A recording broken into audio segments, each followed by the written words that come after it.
It's my honor to introduce today's speaker. Reverend Adam Hamilton is the founding pastor of the United Methodist Church of the Ressurection in Leawood, Kansas. He started the church with 4 members, his own family, and has nurtured it into the fastest growing and largest United Methodist Church in the country with more than 20,000 members. His founding vision was to create a congregation for thinking people, non-religious and nominally religious people. And he has become known for writing and teaching about life's tough questions, the doubts with which we all wrestle, and the challenging issues we all face. Among his honors, Reverend Hamilton is a best-selling and award-winning author of more than 20 books and was selected by the White House to deliver the message at the National Prayer Service as part of President Obama's second inaugural activities. I am delighted and honored to have him at Jewell today to offer our commencement address. Please join me in welcoming the Reverend Adam Hamilton.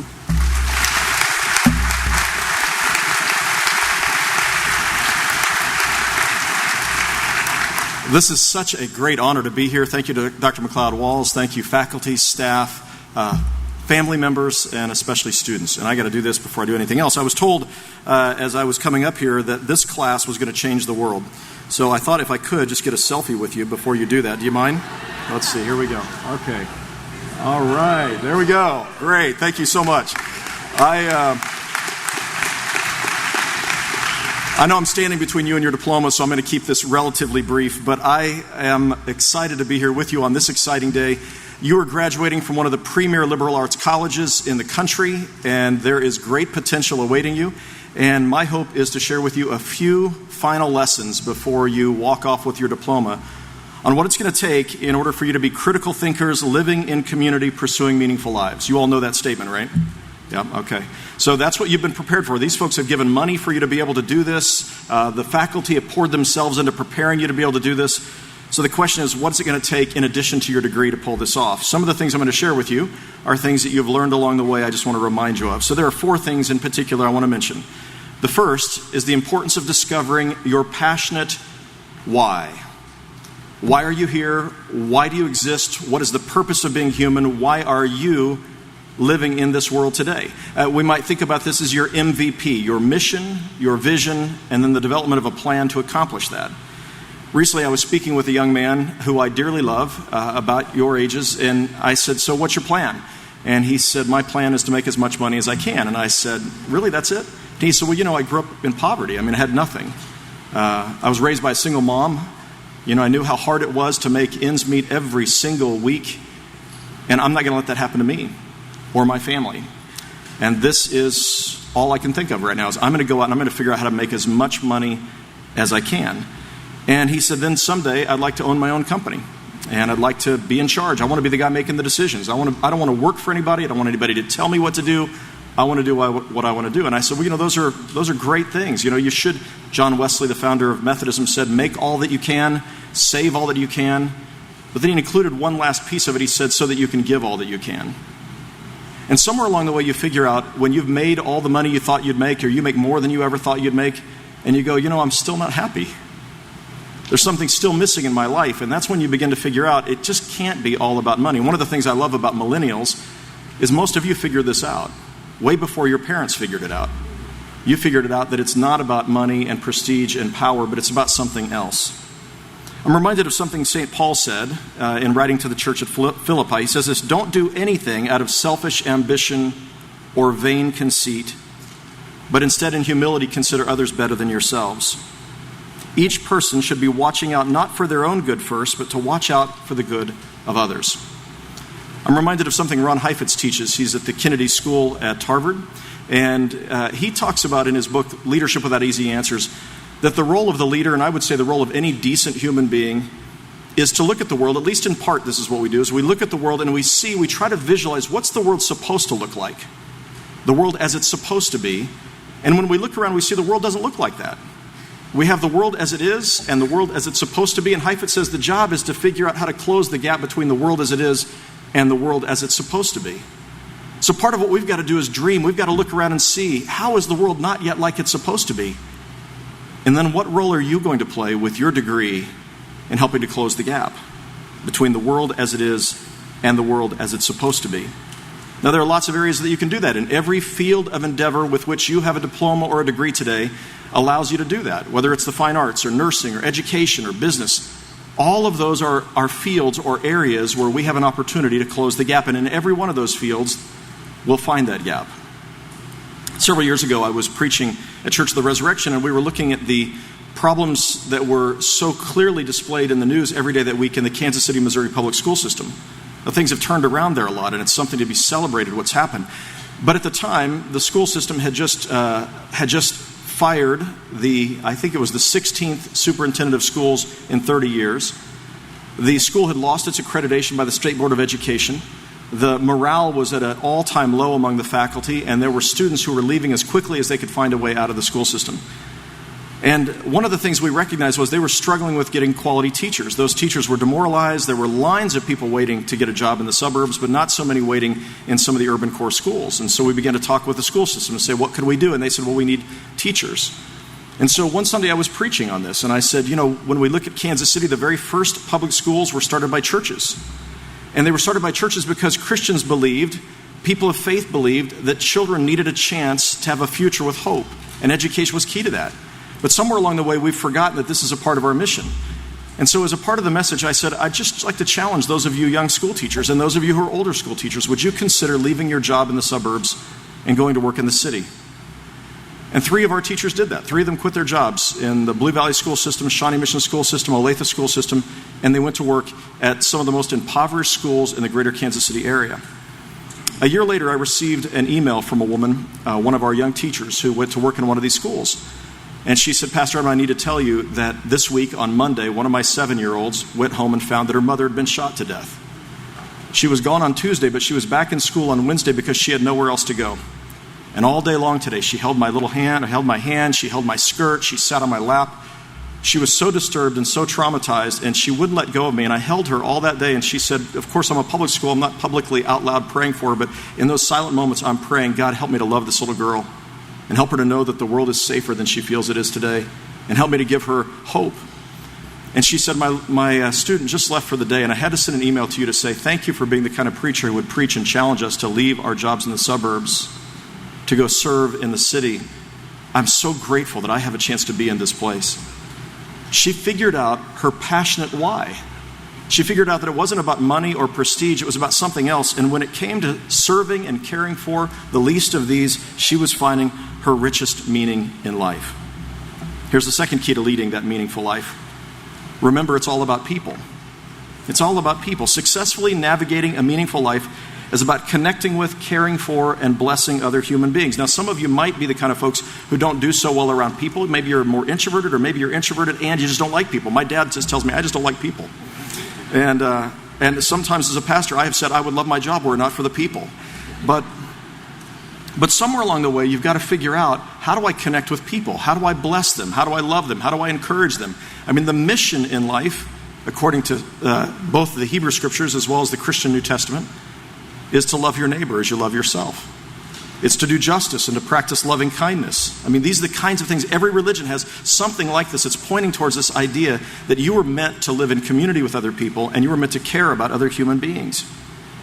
Now, if you don't figure this out, how to be a decent human being and how to take an interest in other people and care for them, most people are going to think you're a jerk.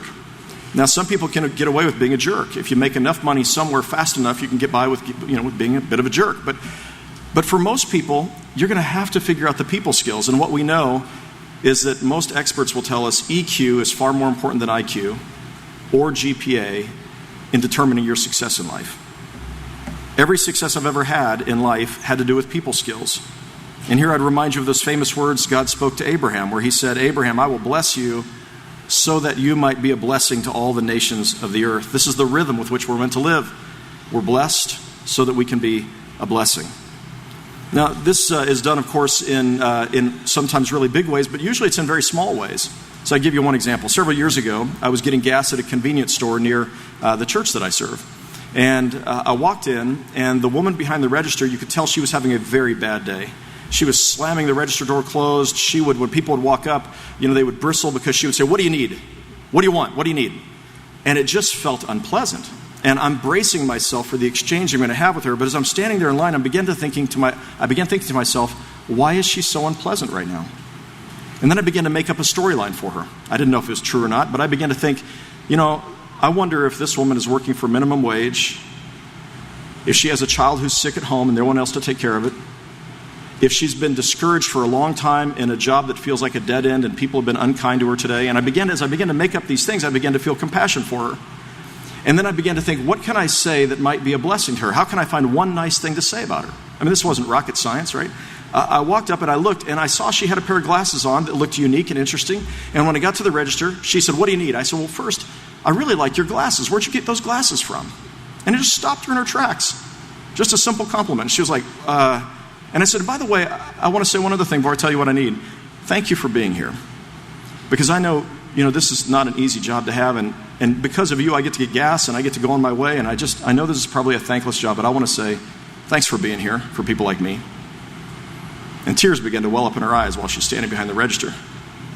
And she said, that's the first nice thing somebody said to me in this job in months. Thank you for being nice to me today. And I paid for my gas and I, went and walked away. I said, hey, thank you again and I hope you have a great day. As I walked away, I listened as she waited on the next customer. She said, how can I help you today? I mean, all it took was one kind word, right? There was somebody who was really discouraged, and all it took was somebody to say something nice. And here's what I found, is most people are discouraged most of the time in our world, and if you're the kind of person who gives encouragement to people, they will follow you, they will listen to you, they'll want to be around you, because you gave them something they desperately needed. Right? We've got to learn how to care for people. By the way, when it comes to success in ministry, one of the things I learned a long time ago, I learned this when I was selling women's shoes while I was in college. So I used to sell women's shoes. I worked with a woman named Pearl Golden. She was about as old as the dirt. And we both worked selling women's shoes at a nice department store. And we worked on commission. And on her day off, I was the only person there. And I was desperately needing money as a college student. And women would walk in and they would say, is Pearl here? And I'd say, no, Pearl's not here right now. Oh, okay, I'll come back tomorrow. I'm like, no, please, let me wait on you. Seriously, I'll help you. No, I'll just come back when Pearl's here. So I finally asked Pearl one day, I said, Pearl, why is it these women are willing to come back the next day just to see you? And she said, because every pair of shoes I've sold for the last 30 years, I took the time to write a personal thank you note to that woman and say, thank you for allowing me to wait on you. I love your shoes and it was such a pleasure. I hope you'll see me again. And I found the personal connection I made with people and saying something nice to them led them to ask for me every pair of shoes they would buy from that time forward. It's funny, it's just a small little thing, but it's the people skills. It's all about people. Here's the third key. I call it discernment by nausea. Discernment by nausea. Now, discernment is when you're trying to figure out what to do next, right? And you've got, oftentimes you'll find you have two paths in front of you, a fork in the road, and one path is pretty easy and it's safe and it looks comfortable and it doesn't look hard. And then often you'll find the other path looks hard and difficult and uncomfortable and it makes you a little sick to your stomach. Now, when you're faced with two paths and one is easy and safe and convenient and the other one makes you a little sick to your stomach, I have figured out along the way that almost always the right decision is the one that makes you sick to your stomach. Discernment by nausea is figuring out that the hardest path is usually the right path. The one with more risk is usually more rewarding than the one with less risk. The one with more stress is often more rewarding than the one with less stress. Jesus talked about it this way. He said there are two paths in life. There is one that's broad and wide and it leads to destruction, and there's one that's narrow and hard and it leads to life. Robert Frost, in those famous words, said it this way: 2 roads diverged in a yellow wood, and I took the one less traveled by. And that has made all the difference. You've already taken one of the harder paths. You could have decided not to go to college. And some of you risked a lot to be here, and you paid a lot, and your parents maybe paid a lot, and it was hard, and you took the harder path. But you've already figured out that somehow taking the harder path actually produces the greater reward. I was thinking about the fear that we feel sometimes in life, and it's fearful, and you're getting ready to jump out into the quote, real world, and it's going to be scary in places. And I want to encourage you to remember this, that courage is not the lack of fear. Courage is the willingness to do the right thing even when you're afraid. And I'll just remind you of words that I learned long ago in a class I was taking on time management. And it's so simple, but I found it to be so true. Successful people, however you define success, are willing to do the things unsuccessful people are not willing to do. That means choosing the hard path, the difficult path. In my own life, I found all the things I'm most proud of in my life, the things that were most rewarding, were the hardest things that I did. They were moments when I chose to speak up when I was really afraid, and I knew people would be mad if I spoke up against this or against that thing, or for this or that thing. But I did it, and it was hard, and yet somehow those are the moments that I look back on with the greatest pride. The things that I've done in my career and my work world, every one of those ones that was hard and difficult ended up being the ones that were the right path that made all the difference. And that leads me to one final key in successfully navigating life, and that's perseverance. Perseverance means that you don't give up easily. You don't give in despite criticism, despite failure, despite adversity. This is essential because you're going to be criticized at times. I promise you that. If you're a school teacher, I talk to school teachers. I say, what do you hate most about your job? It's the criticism from the parents. You know, and no matter what field you're in, you're going to find you're going to be criticized. Everybody is criticized. If you don't want to be criticized, don't be a leader, be a follower. Even then you'll be criticized sometimes. So you're going to be criticized. You have a bold idea, you're going to be criticized. You have an innovative solution, you're going to be criticized. You have a vision of something that could happen that's not currently happening, you're going to be criticized. I think about presidents. And when you look back over the last 80 years, the president who had the highest approval ratings was John F. Kennedy. Of course, he was only in office for 3 years. His approval rating was 70%. That meant that 30% of the country didn't like the job he was doing. Ronald Reagan is often lifted up as one of the great presidents of the last century. Republicans particularly like him as one of the great presidents. 53% of Americans thought he was doing a great job, but 47% of Americans thought he was a lousy president. 47%. I think about in our own lives that you are going to be criticized, you're going to be harassed, sometimes you're going to be discouraged. And the question is, do you give up or do you keep pressing forward? Several years ago, it's probably 8 years ago, 10 years ago, in my congregation, I preached a sermon that upset some people. And over the course of the next year, we had a number of people who left the church. And I'm not prone to depression, but I was more depressed than I've ever been in my life. And there was one moment I remember we had horses, and we were out in the barn mucking out the barn. One night, my wife and I said, "Levon, I can't do this for another 20 years. It hurts too much. Every letter I get from somebody, every stinging barb that I get from somebody saying, that they don't like what I've said, or I can't be their pastor anymore because of what I preached. I just can't do this. Is it okay if I go do something else?" And she said, "I'll follow you wherever you go. But I want to ask this question. Is God calling you to go somewhere else, or are you running away?" It was a great question to ask. And the truth was I was running away because it hurt. And I decided I need to stay. Now I will tell you the greatest experiences I've ever had in ministry have been since that time in the church that I'm serving because I refused to give up. So I want to just remind you, one of the great biblical figures who experienced this was Moses. And at one point, the Israelites came to him and said, "We don't like you as our leader anymore. You led us out of slavery, but we want to go back to slavery. We're not interested in you leading us anymore." Moses, you may remember, goes out into the wilderness and he looks up to God and he says, "God, just kill me now. I'm sick of these people. I don't want to do this anymore." And I promise you, maybe you won't pray that, but you're going to feel like, I got to quit, I got to run away. And God says, "No, just get back to work. I'm not finished with you yet." All right, so there it is. The world you're facing is exciting. There are amazing opportunities. There are challenges.